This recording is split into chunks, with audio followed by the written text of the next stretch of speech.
All right, so we're live now.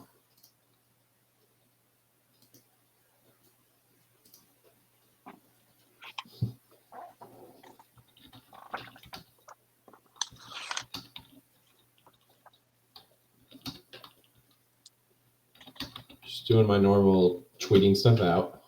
Well, you have to, You have to. Keeps the people engaged, Yep.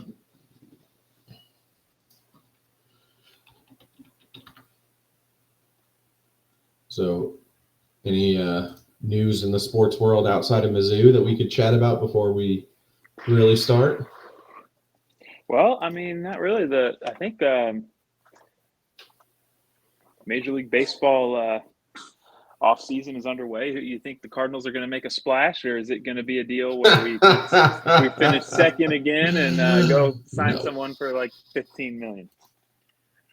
Are there any really old pitchers that were good 6 years ago that we could pay $19 million to?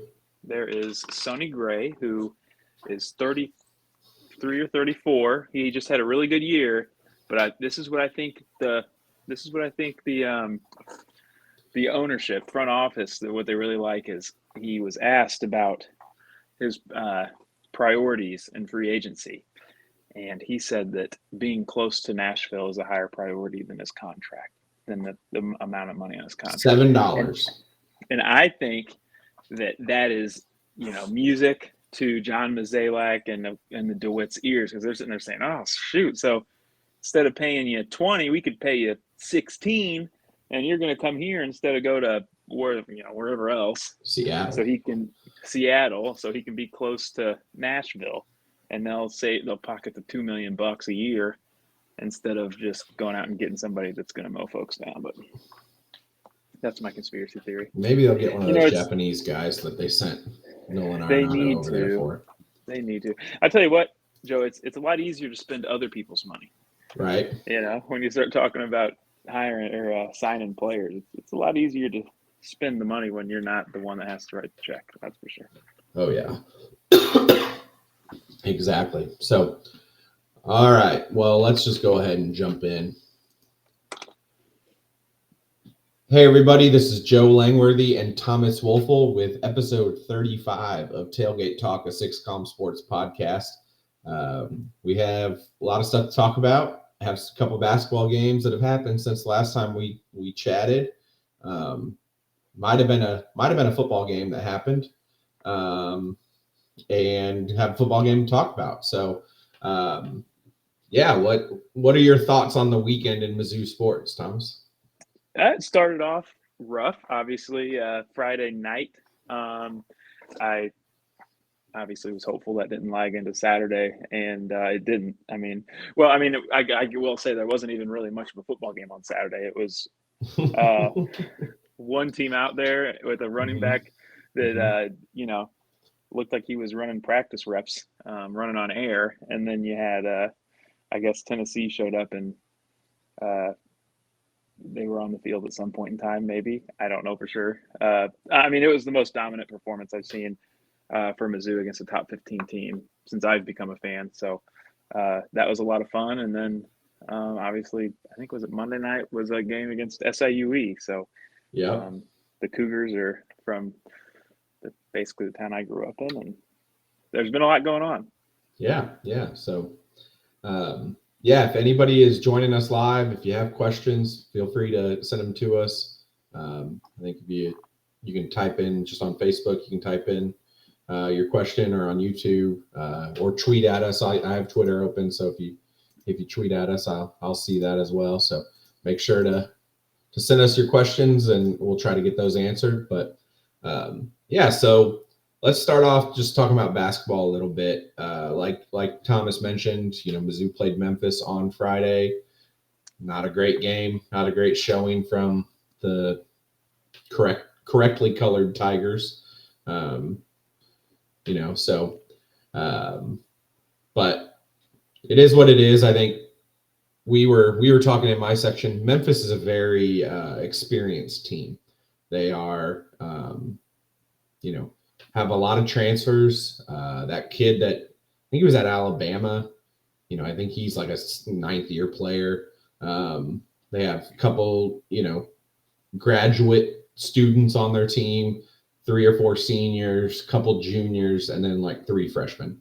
And so that's a team that has a lot of experience that, is going to be able to weather the storm a little bit better than a team like Mizzou that, frankly, without Connor Vanover and without a healthy John Tanji, isn't super experienced. I mean, we have some experienced guys, but our true freshmen are playing a few more minutes than Memphis's, and that was the thing is we kind of punched them in the mouth that first half, or at least the first 15 minutes, and then they came right back. They didn't stay on the mat, so to speak. So, and we weren't able to answer once they got hot, and that's going to happen. And I think I've seen a lot of people being really down on this team because of that.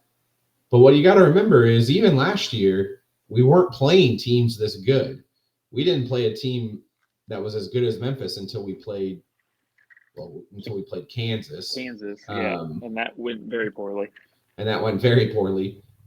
But I mean, we were playing. I think we played Penn and we played Southern Indiana or something like that, and we just didn't beat them by much. So it wasn't impressive wins against joke of a competition at the beginning of the year. This year we've stepped up in competition a lot earlier, and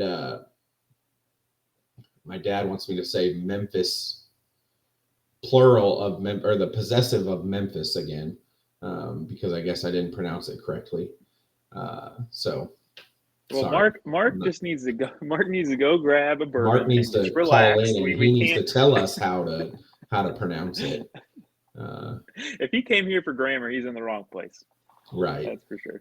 What a jokester. He told me he was eating dinner, so I don't know what he's doing. Well, I asked him if he wanted to buy me and my wife dinner after the podcast, and he said no. He was already eating. Not very nice. But that's not very nice. But yeah, it was. I mean, look, you take a look. I think I wrote down that here's an evergreen statement from Mark on the screen. He has no idea. Yeah, that's something he's been used to saying. He never knows anything. Sorry.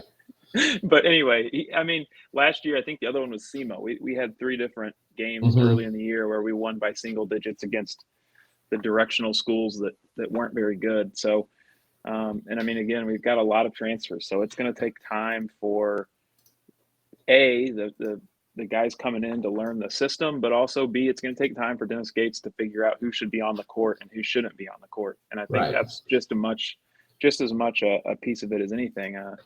You saw SIUE, and really we made a run when we went small and just got up and down the court. I think we had Butler and Robinson in, 2 freshmen, and East, and we're getting to the basket and we're running up and down the court.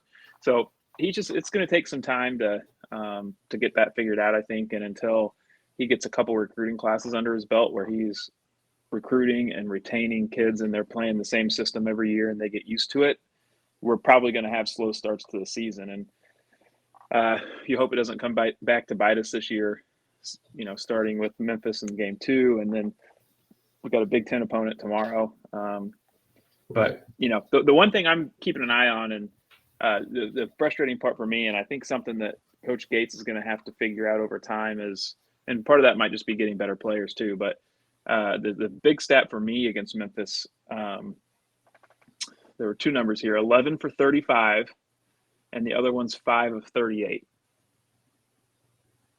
Memphis on 35 misses got 11 offensive rebounds. Missouri on 38 misses got 5 offensive rebounds. So in other words, Memphis got an offensive rebound, got a second chance on a third of their misses, whereas Mizzou got a second chance on I think 13% of their misses. And if you're going to play the way that we played last year, and I think he wants to play this year, you're going to have nights where you're just not knocking down threes. Right. And you got to find another way to win, and that typically is going to be play better defense, and then you got to rebound. I think I took a look last year in Mizzou. If they scored 65 or fewer points, they were 1-9, or 1-8 maybe. Whereas Miami, who was a Final Four Power 5 team, they were 3-2 in their games where they scored 65 or fewer points. So I just think the next evolution is have fewer games where you're scoring 65 or fewer points by getting better talent, and then B, have that talent find new ways to win other than just, hey, we're going to score 90 points and beat you that way. So we'll get there, but those are just kind of my thoughts and where they're at I think that in his second year. I did see a stat, I think I sent it to you, that there was some defensive metric, and again, I'm not a basketball stat guru, so I don't even really understand what it was, but some defensive metric that we had only scored as well on in 3 games last year or something, and we've already done that twice in the 3 games that we've played this year. So the defense is already, seemingly improved by the metric standpoint. So, I think to your point about trying to find different ways to win, I think that's what this team is going to have to do. But then also, like you mentioned, offensive rebounds, kind of good segue into discussion topic there with basketball is Connor Vanover, who had the audacity to play in a amateur basketball tournament and got a worse punishment than the team to the west that had an FBI investigation into their cheating. He should have committed wire fraud. He should have committed wire fraud. Exactly. He'd have been in much better shape. In much better shape, and we would have had him for the Memphis game. But he comes back and is going to be able to make his Mizzou debut tomorrow night. Obviously, he has something that you can't teach in that he is 7'5". So theoretically, he should help with offensive rebounds. Correct?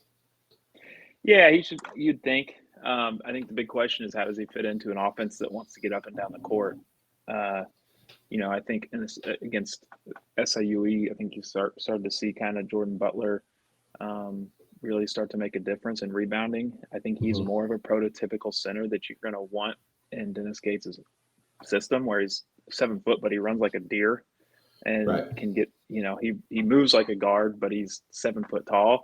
Those don't grow on trees, obviously. But I think the big thing for Coach Gates and the Mizzou staff is going to be, you got to find the right balance between wanting to get up and down the court, but then also you've got to make sure you have your best players on the court and you're giving them a chance to be successful too. And the system fits them. Yeah, and I'm not going to sit here and lie that I've watched Connor Vanover play a ton of basketball. I haven't. Maybe he can move, but if not, then you're going to have to find ways to get him involved. In a way that normally maybe you wouldn't do with the style of basketball we play. I think at Oral Roberts last year, he was doing a lot of trailing 3-pointers on transition. So I think that's where he's going to really fit there, at least, which obviously if he's running down the court and setting up the top of the key for a trailing 3, not really going to help you with the offensive rebound in transition. So you're going to have to get that somewhere else. But, I think that there's a mix there where he can be a piece of the transition offense, but then also once it settles down and turns into a half-court set, he obviously moves inside and can then help with the. Yeah. I think, and he's coming at the right time. He's built for Big Ten basketball. That's for sure. They're going to want to turn it into a half-court game, so that could be a positive. But like you said at the beginning, people maybe started hitting the panic button already after Memphis, and that's, to me, that's where it's way too early. There's a lot of time to get this thing figured out and head in the right direction. Right, exactly. So, that's it for basketball. Let's move on to some football. I'm gonna drop some news on you that you haven't heard. I don't think I told you this. It's gonna shock you. So Saturday morning, I woke up and felt deathly ill and was running, what do you say, 101 degree fever. And so I didn't actually go to the Mizzou Tennessee game. You didn't go? It was the fifth home game I've missed in my lifetime. I woke up, my wife took my temperature, told me it was 101, said, "Do you need anything?" I said, "I'm hungry." She went and got breakfast. I ate. When she got back, I'd already sent my tickets to my buddy Todd. And from that point after eating, I didn't wake up till the B2 flew basically directly over my house and woke me up, turned the game on and watched it. So yeah, I was not at the Mizzou Tennessee game this weekend. So that was a different experience for me. For anyone listening, you have to know that Joe would be deathly ill to even consider missing a home football game in person. I mean, that's a total shock. So anyway, hopefully you're feeling better. I am, but I have this cough that's lingering. I feel great, but the cough is rough. So, thank you. But yeah, so I watched it on TV like the rest of you commoners. So didn't get my free hot dogs from the luxury of the 300 level. So, but yeah, Mizzou won 37-7. It's 37 or it's 36. Did I type that wrong? It's 36, wasn't it? Yeah, it's 36. 36. Yeah, I typed it wrong. Sorry. 36-7. And thanks, Dad. He said, Tigers played so well, he's not allowed at Faroe again. Hey, that right there is the type of superstition that I'm here for. You might not be able to attend a football game the rest of your life. That's what it sounds like to me. Hey, I do think they've won every game I've missed. So I don't want to won 30 national titles by now. If you just I don't want to really get into that, but I do think that's true. I do think they've won every single game that I've missed, including one of the games I missed was the 2003 Nebraska game where they broke a 27-year losing streak. So yeah, I think we might be onto something there. So we might need to pay you not to go. Is that what I'm hearing? If DRF wants to make that offer to me, I'll listen. But yeah, so 36-7 ended a 4-game losing streak to Tennessee, and I think it's fair to say that Mizzou stood on their business. So yeah, I did like the post-game comments about the defense. I think you said the defense kicked their ass, and that couldn't have been more true. I mean, after that touchdown pass, it was totally locked down from then on. So I mean, that game, we got off. I thought, oh man, we're gonna be wishing that we scored more than 3 points on these first 2 drives where we were fairly dominant, but then we just continued to dominate every drive and obviously put more points on the board. And I mean, that was impressive. I really liked, if anybody hasn't seen the video that Mizzou put out today, the mini movie, the little mini movie. I think it's got a little clip in there with Cody Schrader, and they told him, hey, you need 20 yards to break the Mizzou record. And he says, what did he say? Something along the lines of, this team isn't built on breaking records. Right. This team isn't built on individual records. And Drinkwitz in the locker room telling the team that kind of choked up a little bit. And I think that kind of senior or elder leadership between him and, obviously Cook. And then I think on the defensive side, Robinson is a big piece of that. I think that has really, really been a huge part of the success they've had. And every time I think, we're due for a letdown, they've not done it. So hopefully it continues. But right. It was really impressive to hear him say that. I mean, that is a selfless player for sure. Yeah. And one thing I'll say too, especially about the defense, is that was one of the most dominating performances I've seen, especially given that they've scored 150 points on us combined the last couple games. Not literally, but close enough. And it's the the third best lowest rushing amount offense in the country. Right. Yeah. Third best rushing offense in the country. The lowest point total ever under Josh Heupel at Tennessee. And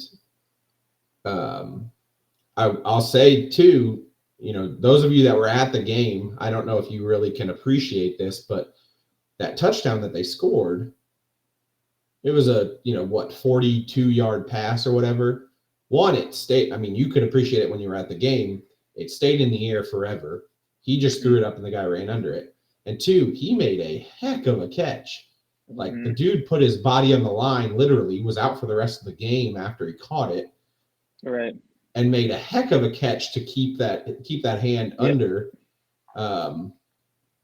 As my dad just said, that touchdown was an absolute prayer. I mean, he just threw it up and it was just, crazy. He went and made a play on it. He went and made a play on it. And I mean, I think it was it Abrams drain that was all over the guy. It wasn't bad coverage. It was just a play. And you take that one play away, I'm not sure they score. I don't know they do I either. don't think they were. I think that was that second or third down, and I mean they didn't really come close after that. Right, they didn't. After that, they didn't come close. And obviously we don't know what would have happened on that drive, but who knows? Yeah, I agree with you. As a prayer of a throw, and it just worked out for him that one time. And I think we kind of said last week that they needed to slow down the run and make Milton beat you with his arm. And I never in my wildest dreams would I thought that they would have shut down the run like they did. I mean, they couldn't gain any yardage to the point where the only way they were going to score on us was if Joe Milton slung the ball around. And in no world is that ever going to happen. He's just not. That's just not the game he plays. So, I mean, that was absolutely, considering now LSU's offense is much, much better than Tennessee's, I think. But, if you think about kind of that little stretch there where our defense struggled a little bit, and then compare it to Tennessee, that Tennessee game, I mean, the defense has gotten much, much better over the last 2 to 3 weeks to the point where, I mean, if you can go into a game against Tennessee and only need 10 points to win, then you're in good shape. So hopefully they continue to head in that right direction. And if they do, I mean, Tennessee's offense is much better than either of the last two teams we play. So, that was honestly, it was wild to watch. Everybody was dominant. Yeah, I mean, we want to talk about dominating. You've mentioned it already, but Cody Schrader, I mean, 205 yards rushing, 116 receiving, had a touchdown. First SEC player ever to go for 200 yards rushing and 100 yards receiving in the same game, which of course was then immediately overshadowed by Jaden Daniels doing something no college football player has ever done. Like 600 yards of offense or whatever. Right. Have 200 yards rushing and 300 yards passing in the same game and whatever. I think Cody's is more impressive, but they didn't ask me. But really big deal. I mean, Cody is obviously playing out of his mind this year, has 1,100 yards to lead the SEC. Obviously, it's a great story being from the Harvard of the Midwest for his first couple years and transferring. And we've all heard the story that apparently Drink didn't even look at film of the kid before he came here. He just kind of let him walk on as a favor to a booster. And so, and I'm not saying that as a knock against Drink. I'm saying that as a praise of Cody. He was. It's how far away he was. He didn't have anything. It wasn't like Drink saw it and thought, oh yeah, this is a diamond in the rough. I'm going to make him good. Drink just let him play and just let him, dress out on the team for practice, thinking he's going to be our, tackling dummy. And Cody put in the work and has now made himself something, which is just super impressive. And, I don't know where we'd be without him this year. Yeah. So and I think too, you have to mention obviously with that performance, the big uglies up front. I mean, coming into the year, that was a huge question mark, and especially the left side of the offensive line. But I mean, really, you're starting to see it too on the right side. They're creating holes for him that you or I could probably find a way to run through. I mean, I don't know. You haven't seen me run recently. It'll be rough. But I mean, you get the point. I mean, even against Georgia, they run up for 100 yards, I think, or roughly he runs for 100 yards. And when I was, they were watching that game, he's the left side of the offensive line. They created space, and he wasn't getting touched until after he got past the line of scrimmage. And then obviously he's somebody that doesn't fall backwards. So, I think his success obviously speaks a lot to him, but I think too it's shown how much of a leap forward the offensive line has taken this year. They were absolutely a liability last year, and I don't know if you could say the strength of the offense, but I mean, they've been extremely successful and have really turned it around. Right. On their own right, for sure. Yeah. And then I think one of my favorite plays of the game was that Luther touchdown, just because I think Tennessee's game plan, and I don't know this for sure, but I think Tennessee's game plan coming in was somebody other than Luther is going to have to beat us. We're going to shut Luther down, which was fine with Mizzou because I think they were kind of planning on using Luther as a decoy anyways, because he's clearly not 100%. No, he's injured. And to then just go ahead and say, haha, we're going to do it anyways and score with Luther, I think it was just kind of that much more of an exclamation point on the win. Kind of an FU to Tennessee and their game plan. And I mean, it was a great play. I mean, it was shows what Luther can do. Even when he's hurt, he gets the ball in space. You never know. I mean, there were guys over there. It wasn't like he was green grass ahead of him. There was guys over there and just nobody could touch him. Yeah. So. Yeah. No, I mean, yeah, they definitely obviously you could tell with the timeout with no time left on the field goal and then the comments after the game that Drinkwitz was there was a little more going into this game than just it being a normal Saturday against Tennessee, obviously with how they ran the score up on us last year. And, I'm all for saying, hey, if you can't stop us, then that's your problem. But I mean, it was very clear the intent there was to absolutely run up the score as much as possible. And I think that Drinkwitz never forgot that. And when you see something like that with Burton, and I think that's not a coincidence. They're sitting there saying, all right, like, you can't stop us. We're this much better than you. And that was just the case. But I mean, heck, even Luther Burden, the 5-star kid that is kind of the big man on campus, is carrying his running back off the field when he has a big performance. So, I mean, that was one of my favorite parts of the mini movie.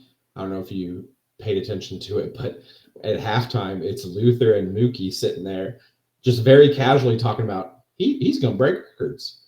Talking about how many yards Cody has. And it's like, I think that's fantastic. I mean, that just shows they're good teammates, and they, they were super excited about what he had going. And they were like, let's just feed the guy that's being successful. Let's not worry about our yards. Let's get him more. So again, I think. And I think too, not to get too far ahead, we still have 2 games left and hopefully a fun bowl game, but that's a culture that, if somebody young like Luther Burden, who's probably the best player on the team, sees that and sees how the older guys act and acts like them, that's going to carry forward to future teams. So that's, a culture that will last, I think. Right. Exactly. So, so, and then obviously just got to mention, just punctuated again by the pick 6 by Dalen Carnell. I feel like we can't not mention that. Great play.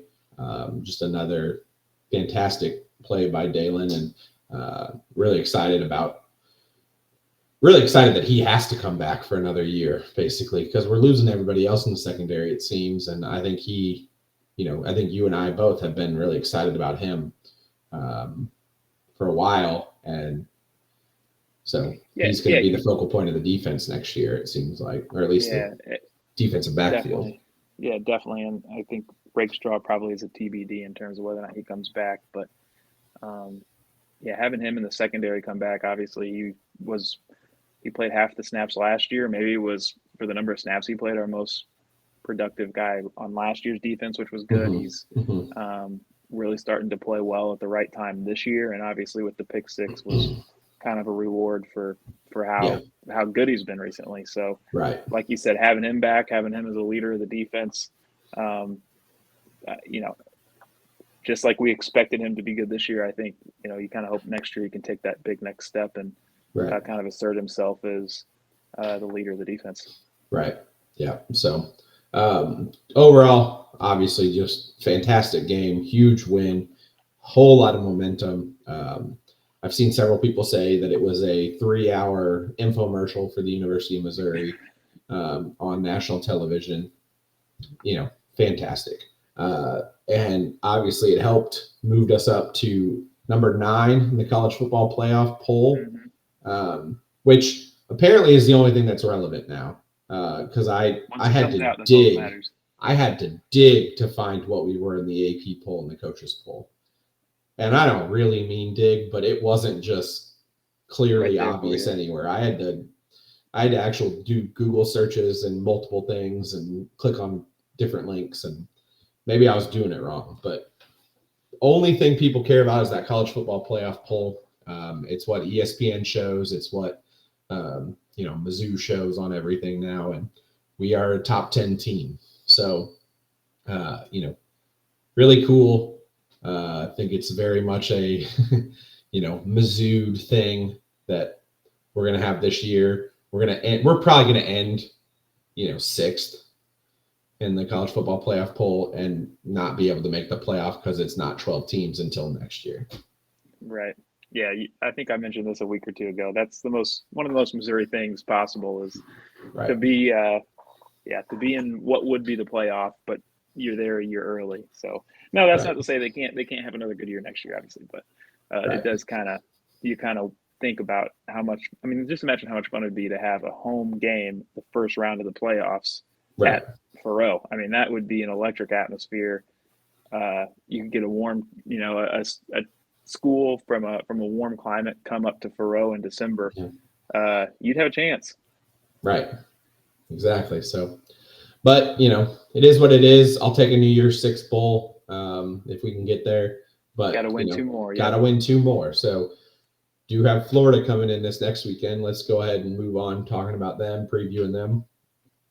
6:30 game, ESPN, primetime, marquee game. I don't know what's the ABC game. Do you know? I was going to look. I didn't even check the schedule other than us. But that's a good question. I'm going to guess. I think LSU has yet to play Alabama, haven't they? Or did they? Yeah, but aren't they? Wouldn't that be the CBS game? That'd probably be the CBS game. Yeah. Yeah. So I thought.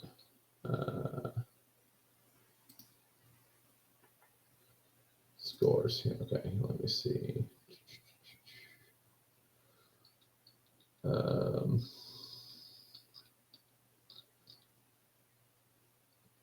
Texas, Iowa State's on Fox. Oh, Washington, Oregon State is the 6:30 ABC game. So that'll be the main competition.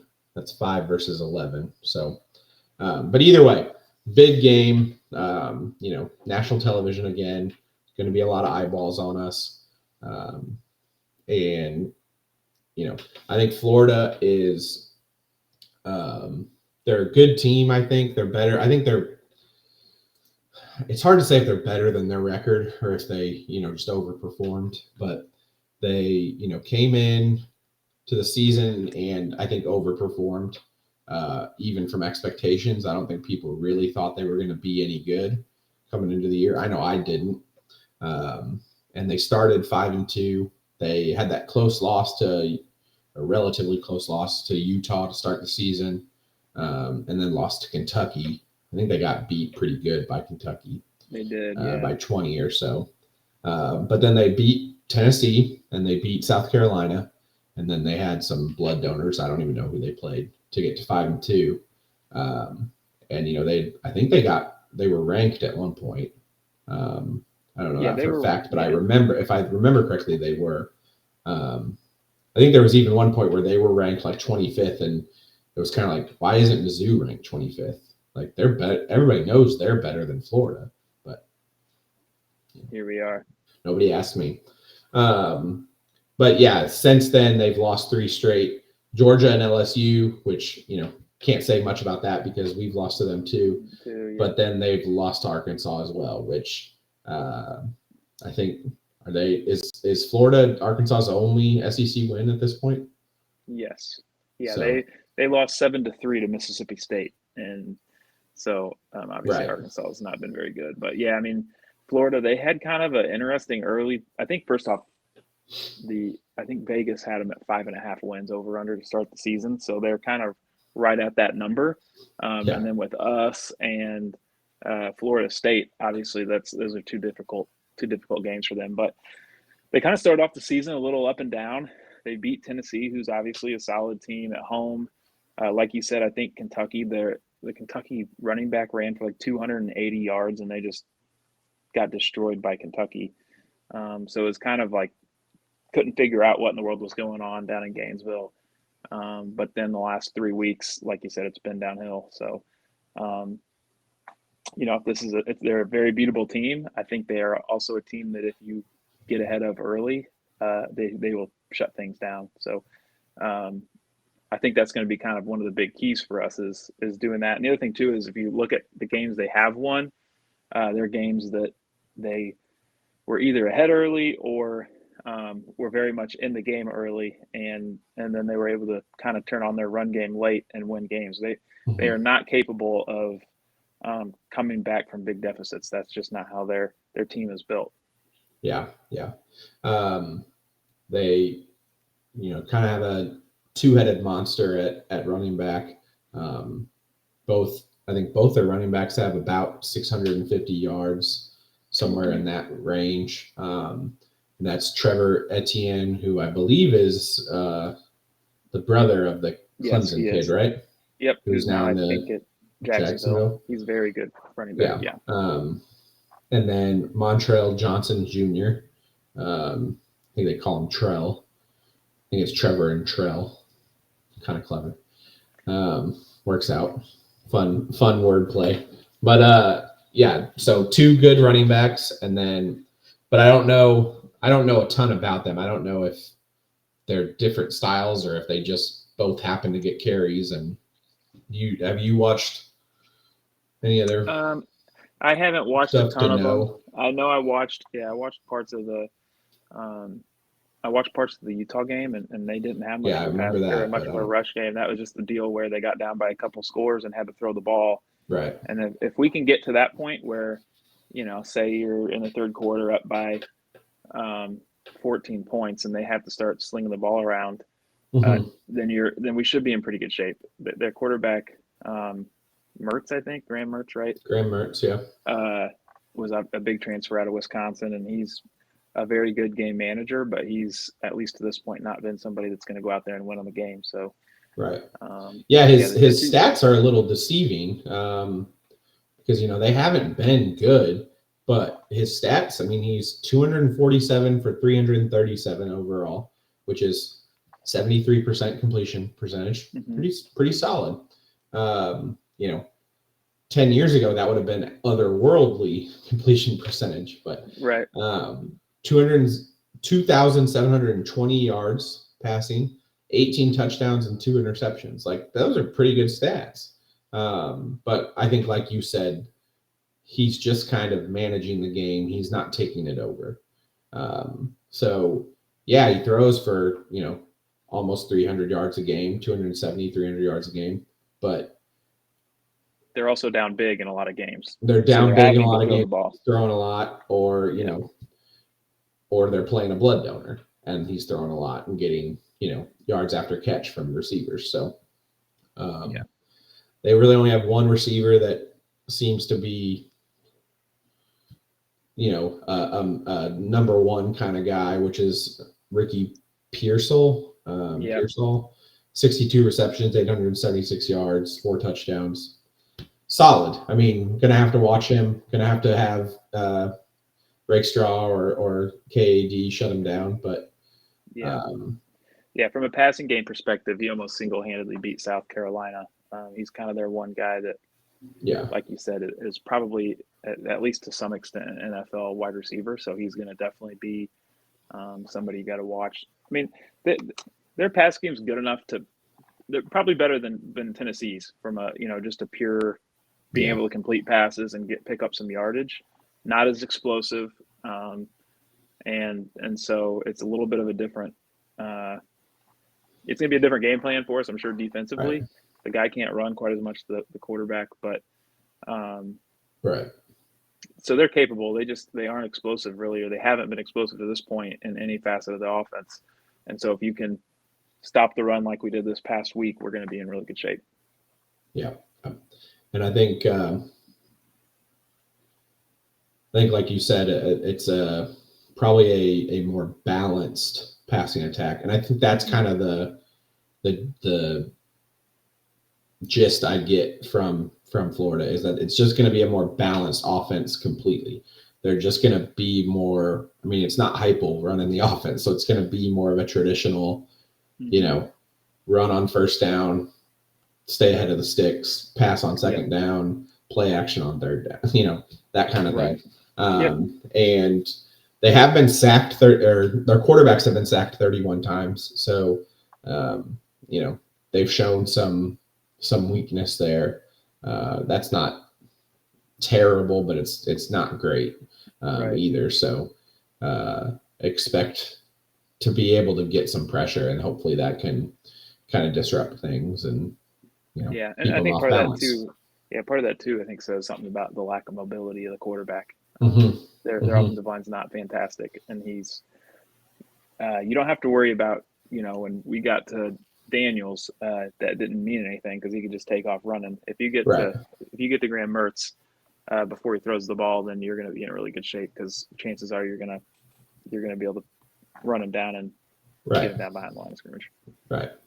Yeah. So then flip side, I did see that their defense is allowing 160 rushing yards a game, 385 yards total. So if my math is correct, that's 225 yards passing a game. So, rushing seems to be the weakness of the defense. So you look at it and you think, okay, Cody Schrader had the game of his life last week. Let's just do it again this next week. You think that's what's going to happen, or you think? What do you think? I think it's kind of tough to tell. I mean, so they beat Tennessee very similar to the way we did it. Obviously, we did it better, but they were able to stop Tennessee's run game eventually, and that's how they beat them. But also, as we saw, Tennessee is very much extremely dependent on being able to run the ball. When they saw someone like Kentucky, who at least at the time people thought was a little more balanced, they weren't able to load the box, and then that's when you get a running back to 280 yards rushing against them. So I think it kind of depends on what they do. If they stack the box and say we're not letting Cody Schrader beat you, I think they'll probably be capable of at least keeping him at bay. But something that we have that very few teams that they've played so far have is kind of a balanced attack, to where we can either obviously we can run the ball, or we've got a couple of different receivers that can make plays consistently. So I think we'll be able to run the ball, but if they say we're stopping the run, really we should be able to pass on them too, because at that point they'll be selling out so hard to stop the run game that we're going to have receivers get open for sure. Right. Yeah, I think one of the things, and I think in my mind, I'm hoping it's because Kirby Moore has helped with this and helped our offensive game plan be able to react to what the defense gives us. Because you and I talked about it last week going into the Tennessee game. Tennessee's secondary was their weakness on defense. We were expecting big things from Burden, Weiss, Brett Norfleet, and I think Tennessee knew that, and so didn't load the box. Cheated back. Cheated so that they could help their secondary, and I don't mean literally cheat. Obviously, I just mean did things to help their own secondary, and left things open up front, and Mizzou capitalized on that. So like you said, I think it'll all depend on what Florida gives us. If Florida says, okay, we know Cody Schrader's really good, we're going to not give you anything other than 7-man boxes the whole time. Okay, we'll run that play to Theo Weiss that we ran like 9 times at the end of the Georgia game. Yeah, and just I think you're exactly right. Go down the field. So so that's kind of it for talking about Florida within that game. I do think we need to talk about it is senior day. So just talking about the Mizzou side of things, it is senior day. There's a lot of seniors walking. Some notable guys being Cody Schrader, obviously. Theo Weiss and Mookie Cooper are both going to walk. And both of them do actually have another year if they want it. So be interesting to see. Tyron Hopper, Chris Abrams-Drain, Rakestraw, Jalen Carlisle, Joseph Charleston, Harrison Mevis, Niles Gaddy, all guys that are walking that have an extra year if they want it. So they're going to walk. They're currently planning on not being here next year, but maybe Drink comes up with some NIL stuff for them. Maybe keeps them around another year. I think outside of Hopper, Rakestraw, and Chris Abrams-Drain, I think those 3 guys are going to play in the league. The two corners are going to play in the league, and Tyron Hopper might play in the league, but he'll get drafted and have a shot. The other guys, they're borderline prospects, I feel like. So maybe we could convince them. If you get a couple $100,000 for them, it's not going to hurt their, Yeah, no, you're exactly right, and that's career chances.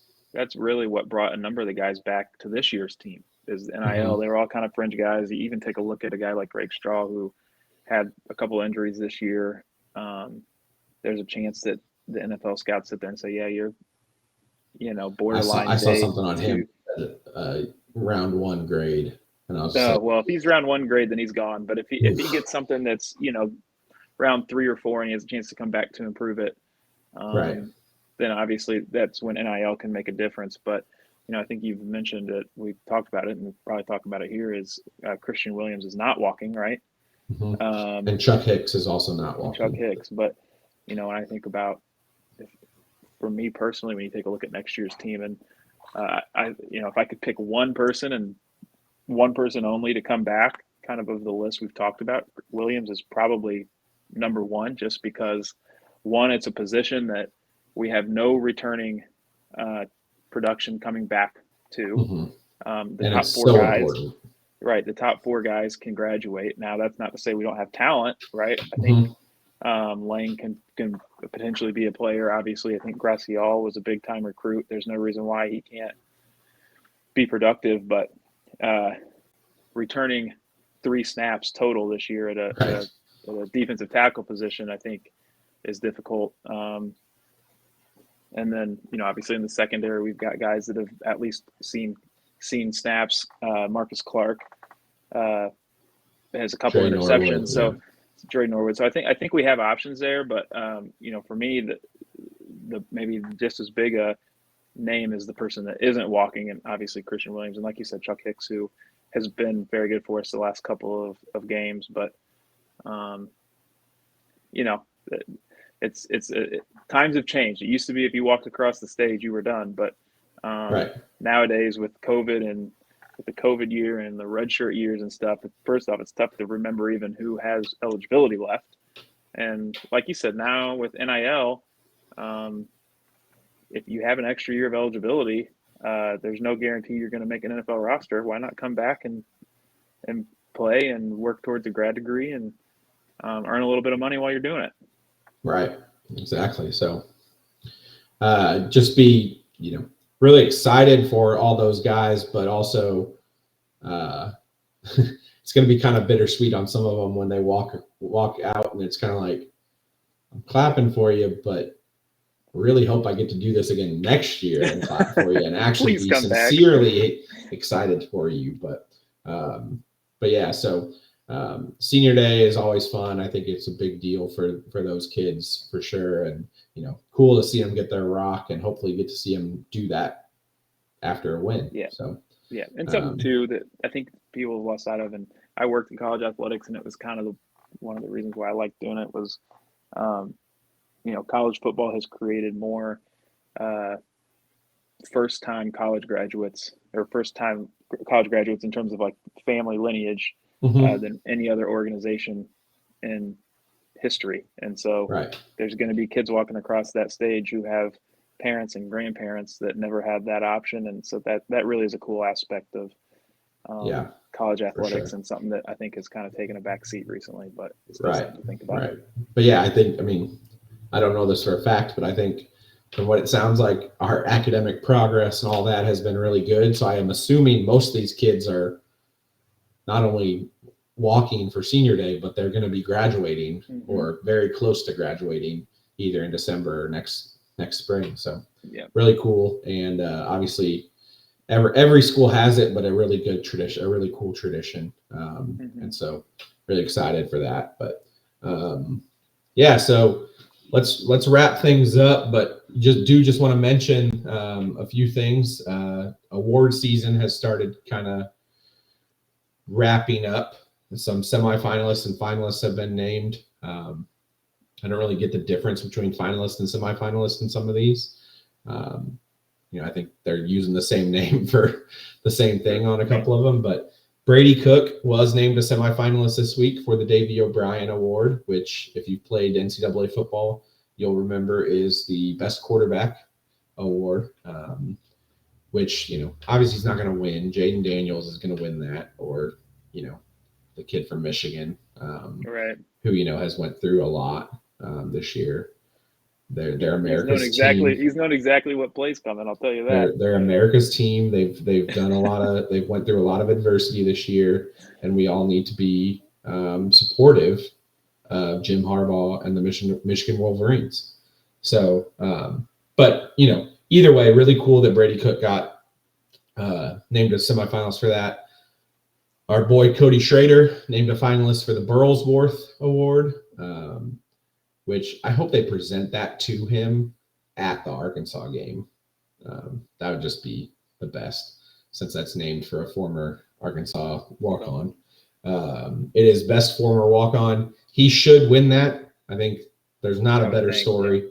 One of the other nominees is Drake Stoops, which I just think is ridiculous because I'm pretty sure Drake Stoops had other D1 offers. He just happened to walk on at Oklahoma, when I'm pretty sure Bob Stoops' contract probably had a thing saying your kids can go to Oklahoma for free. So he walked on, but come on, give me a break. But don't get me started on that one. Offensive line named a finalist for the Joe Moore Award, which I guess is I never heard of it, but best offensive line in the country. I guess they just give that as a group. Probably won't win that. I'm sure one of the playoff teams will win that, but still cool to be honored. Still cool to see that, we're getting some recognition, and that can only help in recruiting. When you're talking to, some big, ugly high school kid, come play for a unit that knows what they're doing. And then DN coach Kevin Peoples named a Broyles Award finalist. There are 57 finalists for the Broyles Award. So, to be fair, there's probably 600 coaches. So, well, I know, but there's that many DNs. Oh, there's way more coaches than DNs. Absolutely. Well, you're right, but there's a lot of DNs, and they only named 7 finalists for that or whatever. But I think it's just like half of the teams get at least one coach named. But it is cool that Kevin Peoples gets honored, at least in that way. Again, because there's 57 finalists, can't really expect to win that. The odds aren't great. But I think what he has done, taking a converted D tackle and a D2 FCS transfer and really ratcheting up the pressure that this team produced. It hasn't gone unnoticed, and I think he's done really, really well. Well, last year was his first year, and there was a massive step forward last year with the production of last year's defensive ends. And then, like you said, I think Robinson has enough talent to where, it helps. Right. Yeah. Well, I say converted D tackle, and that's a little tongue in cheek because he is obviously very, very good. Yeah, it's a lot easier to be a good coach when you got that type of talent on the roster. Right. But I mean, he's deserving of it, that's for sure. So, my big question, honestly, is, where is there a list of like top new podcasts? Because if there is, I'm sure we are absolutely nowhere near it. Yeah. There is one. It's put out by Six Column Sports, and we are actually on it. So, top new Mizzou podcast presented by Six Column Sports. We have Tailgate Talk, a Six Column Sports podcast. That's the list. There you go. I don't know of any other new. There's more established podcasts that are way better, but it's going to be awkward when we come in second. Right. It's going to be awkward when we come in second for that one. Yeah, we if past award ceremonies have been any indication, I'm definitely getting second. So I don't know about you, but I don't have many gold trophies at my house when I was a kid. I had a lot of silver, but I don't know. My lack of talent caught up to me, I guess. But all right, well, anything else before we sign off? You gotta give me a final score of the game Saturday. Final score of the game Saturday. And I want to know, do we beat Minnesota? Those are my two questions. Final score and do we beat Minnesota? I'll say we do beat Minnesota. I think we should. I think Minnesota is not supposed to be very good. It is a true road game, so obviously that doesn't make it easy. But I think we go in there and win. I don't know enough about Minnesota to know what the score is going to be, if we're going to play it like a Big Ten game and win, 35-32, or if we're going to play it like an SEC game and win 85-70. But, I think Sean East has been impressive, and I doubt they have anybody quick enough to keep up with him. So that's my prediction for tomorrow, is that we win. And then Saturday, I'll say 35-17. I think we win by 20. Gotcha. I'm going to say 28-17, and I do think we beat Minnesota handily. I think it ends up being a 10 or 15 point game on the road. So I like it. And then I do think we play somebody Sunday. I saw in the tickets that I had tickets for Sunday's basketball game, but I don't know who it is. But I'm sure we'll win that one too. I would hope. Yeah. So, so that's it for us this week. I don't know when we'll record next week, since we got Thanksgiving and all that. But we'll get it figured out, and we'll have another one next week before we play the Pigs. And so if you don't hear from us before then, have a happy Thanksgiving, everybody. Stay safe, and we'll see you out there at the game this weekend. MIZ. ZOU.